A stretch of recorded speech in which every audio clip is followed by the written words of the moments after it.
We are back on Beneath the Waves. I am your host, Bart on KWIMM 89.9, anyway, in Morrowbank. Alright, so we've been going through some Dogman and werewolf stories. I know that there's a separation between Dogman and werewolves. Some believe they're the same thing. I do think they're probably separate. Mostly because we don't really know if dogmen were real men at some point in time, or whatever. However, we do have a caller from somebody who claims to have become a werewolf and possibly had some encounters with dogmen. I won't ruin it for you, but when we get calls, people do a brief synopsis of what they're calling about. They talk to Barbara. Barbara, also, we should have you say hello, Barbara. Barbara, we're getting close to the end of the night. Would you like to say anything before we get on to this next caller? Hello there, listeners. I am Barbara, and Bart and I have been companions and friends for about, I don't know now. How long's it been, Bart? 35 years. Anyways, we get back to the call. I don't like being on the air. Oh, Barbara, yes, 35 years. She's the most beautiful woman I have ever seen. Oh, you scallywag. Get on with your call. I don't have the time for your shenanigans. All right. Okay, so it looks like we have Jessica on the line. I am sorry for the wait. Looks like you've been living through quite the ordeal. Sounds like something straight out of a nightmare. Hi, Bart. Thanks for having me. I've been just trying to make sense of what has happened for me for the last, 4 months. Oh, it's great to have you. Let's dive into your chilling story. You spent 4 months living with the Dogman after a transformation? How did that all start? Yeah, I'm going to be as point blank about it as I can because I don't want to get too caught in the weeds. Because if I give too much details, it actually triggers a little bit of a PTSD. But I feel like you should know that people are changing. There's things that are happening right now. And it happened to me. It all began when basically I decided to spend some time alone in a cabin that I had basically inherited from my great-grandparents. It had been locked up in a trust for a long time and then finally got released after a timeline. So I said, I'm going to go up there. I have no other siblings. I'm going to go up there and just kind of relax. And one night, I was exploring the forest, and I was just bitten by something I couldn't see. After that, I started having these strange changes. And by the time the full moon came around, I was transformed into a werewolf. I mean, it's that point blank. I can't really sugarcoat it.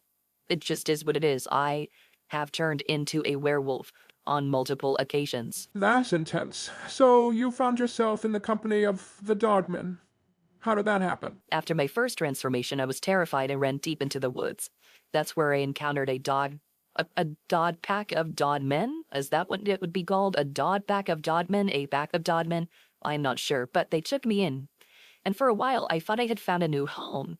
And they were wild and untamed, and I tried to adapt to their way of life. Living with such creatures must have been a wild experience. It sounds like things aren't going as planned in this scenario. No, not at all. Despite all of my best efforts, I never truly fit in. The dogmen have their own ways, and I was an outsider. They have their rituals and their fierce nature, and no matter how hard I try, I never felt like I belonged. And then something happened and changed everything. What led to your departure? Well, it was another full moon. We were out hunting, and I felt more out of place than ever. And the dogmen, they could sense it. They could tell there was something about me that wasn't like them. They knew. And the alpha, who is this crazy large, imposing figure with glowing eyes, confronted me and told me I wasn't truly one of them, and that I was just a quote-unquote pretender, whatever that means. That must have been a harsh revelation. How did they send you back to the cabin? They didn't just let me go.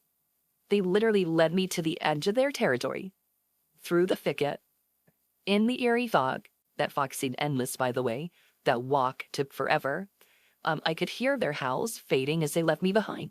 When I finally stumbled back into the cabin, it felt like I was stepping out of a dream, but everything was wrong. I was back, but I felt like I had never actually truly escaped. Sounds absolutely terrifying. Have you noticed anything unusual since you returned? Yeah, definitely. I often feel like I'm being watched still. I sold the cabin. I don't want to say where I am now, but I still feel like I hear their howls in the distance, and sometimes I see shadows moving around the edges of the woods. I bought another property out there, but it's just not the same one. It's like the dogmen are still keeping an eye on me, even from afar, but I got rid of that property. I kind of was embarrassed that I didn't really fit in with the real world and New York City, and I couldn't even fit in with the DOGMAN when I was a werewolf. The story is chilling, Jessica. It's clear that your experience has left quite a mark on you. I hope you find some peace and safety moving forward. Yeah, thanks, Bart. I hope so too. But you just talked to a legit werewolf, and also, for some reason, I haven't been changing back in about the last 3 months. I'm not sure if this is like a quarterly thing or what, but next time it happens, I'll definitely let you know. Thank you for the call, Jessica. Your, story reminds me of how much the wilderness actually does live within us. I often wonder, if you were a werewolf, would you just buy extra large clothes on a regular basis on the time of your transformation? So that you weren't always going through so much laundry and buying so many clothes? Or do you just decide that when it's that time of the month, under that moon, you just go naked? I'm not quite sure. Perhaps we will never know.